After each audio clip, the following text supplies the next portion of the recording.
Gaelic Castle is a piece of music that any group can play. I've done this with beginning orchestras before, and it works just great.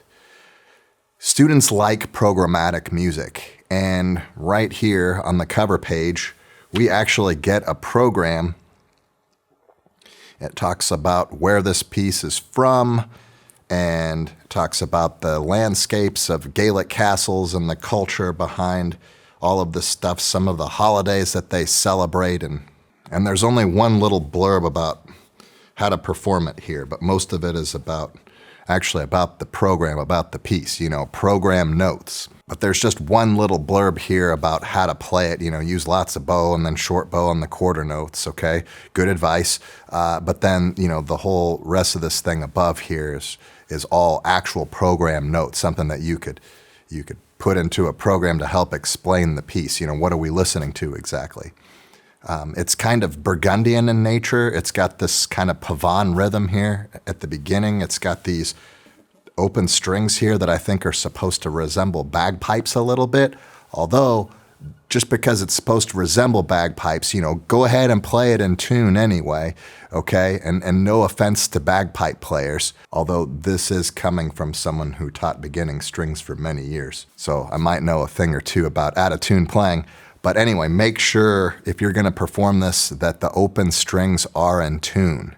It drives me nuts when I hear a director come into the room and they ask him, hey, are you going to tune? And the director says, it's not going to help. Yeah, it is actually going to help. Look how many open strings we got here. So tune your orchestra. Make sure your open strings are in tune. If you want a more detailed biography on the composer Sunhi Newbold, definitely go back to season 2, episode 8 in the overview. I do more of an overview there in Fan Dance, so I'm not going to do it again here.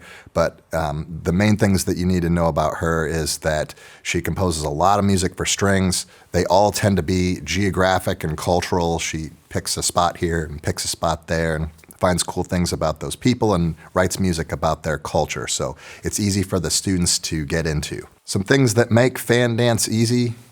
We only have one note on the E string, and it's right here at the end in measure 60, unless you're going to play this E open, and then you got 2. But the rest of it is all on the other strings. I think the technique that's required to play Gaelic Castle is about on par with most of your Book 1 method books, so it can be done by most beginning orchestras and definitely second-year orchestras. It's got some cool musical expressions here. It's got some dynamics. It's got some accent markings. It's got some slurs. There's a lot of stuff that they might be picking up from the books, and they can actually apply it to some concert music, which is great. There are also applications of applied skills. There are a lot of applied skills that you're probably working on in class, some techniques and some foundational stuff like straight bows and good bow holds and all that stuff that you can directly apply to Gaelic Castle. We've got some sharing of the melody here. Even the cellos and basses get a little bit of melody here over at